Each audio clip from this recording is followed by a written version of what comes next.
Hey y'all! Tried to go live a moment ago and Facebook crashed, so we're trying this again. Hello! Haven't seen you for a while. Haven't gone live in, I don't know, a couple of months at least. So I thought it was probably about time. Anyway, as per the title, I've kind of had water on the brain lately, and then I found that I have been having discussions about water with various clients and other peeps. So I thought I'd just come on and remind you all of some things you probably already know. But hey, we all need a reminder from time to time, right? So water. You all know that we are between 50 and 75% water, right? There's water in every part of your body. Even your bones. Did you know that your bones are 20% water? I did not know that until just now when I looked it up. So our body requires water in every part of it, and our bodies require water for all sorts of processes. Well, I mean, let's face it. If water is everywhere in our bodies, we need water in some quantity for all of the processes of our bodies, right? So you all know that we need to have water on board so we can cry and sweat and those sorts of things. We also need adequate water on board in order to eliminate wastes in all the usual ways. I won't go into too much detail there. We need adequate water in order to move nutrients around the body. What is your blood volume made up of? Good portion of that is water. So it's really key, obviously, to have adequate water in the body so you can maintain an adequate blood volume. Some of you will know that better than others of you, because some people are more sensitive or more prone to fluctuations in blood volume. And let me tell you, if your blood volume drops lower than optimal, it's not really that much fun, because your blood pressure can drop, or your body might try to compensate for a blood pressure drop by making you tachycardic, so that's with a super fast heart rate. Either scenario can be very, very uncomfortable. So adequate hydration is really key to avoid any of those nasties.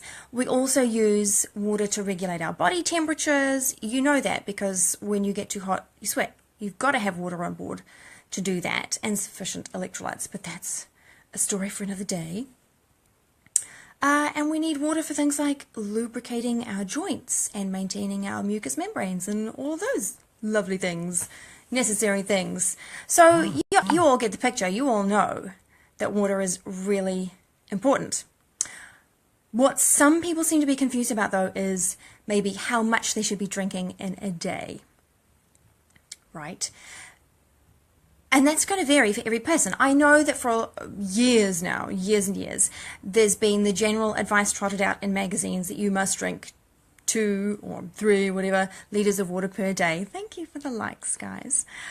That's a really general guideline. And I suppose, as far as general guidelines go, that's okay. That's a good start. But you can get a better sense of what sort of level might be good for you to start at, I guess, and then you're going to have to learn to tune yourself into the signals that your body gives you about whether you need more or less.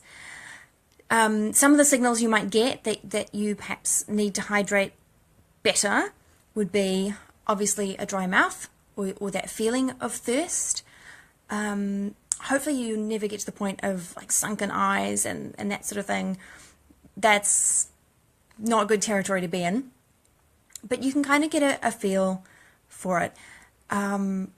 Maybe before you go to bed at night, just kind of check yourself, because a lot of us don't really, we're so busy in our days, we don't necessarily stop to think about, do I need to be eating now? Do I need to drink now? Tell me, do you guys find that you're so busy that it's hard to remember to have something to drink? I'm mostly just a mum at home and running my business from home, and I find that difficult some days.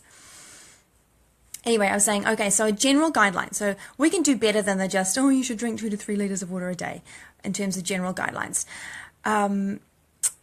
From an awesome nutritionist in Hawke's Bay, Ben Warren. He gave us a few years back a really great calculation to use.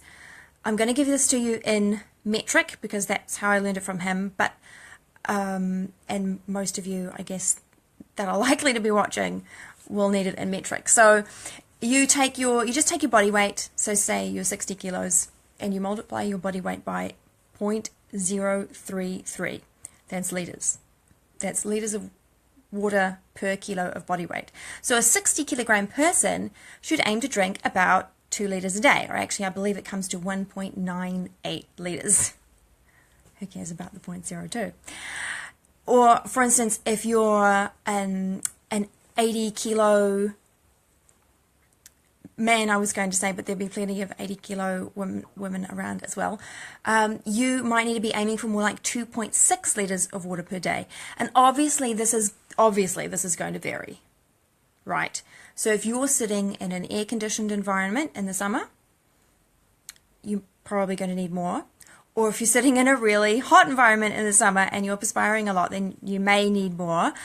Or conversely, in the wintertime, now that a lot of us are heating our homes with heat pumps, I don't know about you, but I find that certainly if the fans on the heat pump is kicked up and there's a lot of air movement in the house, I feel like I need to hydrate a little bit more, because just think about that, the movement of that air is wicking moisture away from the surface of the body. But that's a really good calculation to start with. Or if you don't particularly want to do the calculation, you can just use a cool app. Those of you who have Fitbits, well, you've got the technology right there. If you don't have a Fitbit, just go to your App Store, Google Play Store, whatever, and look for an app like, say, for instance, My Water. That's the one that I'm using. The app that I'm using, it just asks you to put in your gender and I think your height and your weight, and then it will give you a recommended daily intake of water.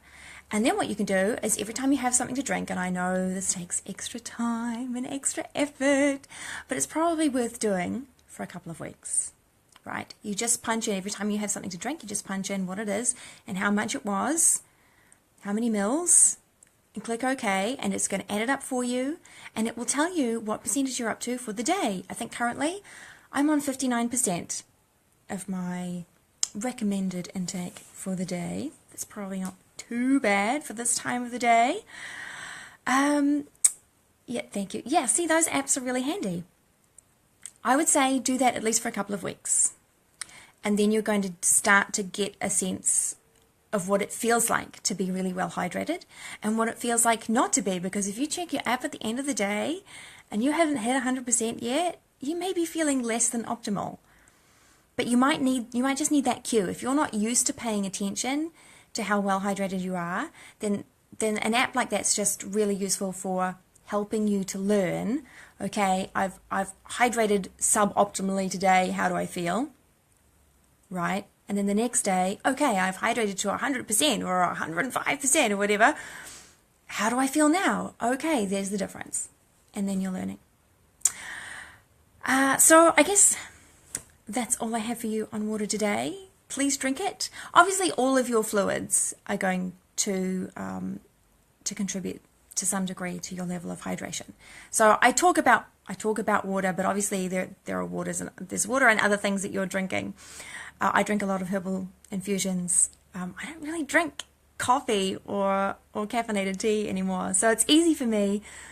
I know that whatever I'm drinking, because it's not caffeinated, a cup of herbal tea is a cup of water, basically.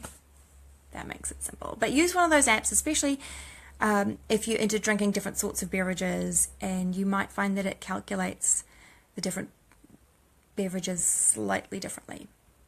I'd like to know that, actually. So if you're into drinking coffee, tea, or something, or alcohol at the end of the day, or whatever, use one of these apps maybe, and let me know, does it give you a different calculation? Because I can't really try it because I don't really drink coffee. Anyway, I hope that was helpful. If you guys have any questions that you think I might be able to answer, you can either Google them or you could drop them down in the comments below. Otherwise, thank you for joining me. Have a great afternoon. I'll catch you later.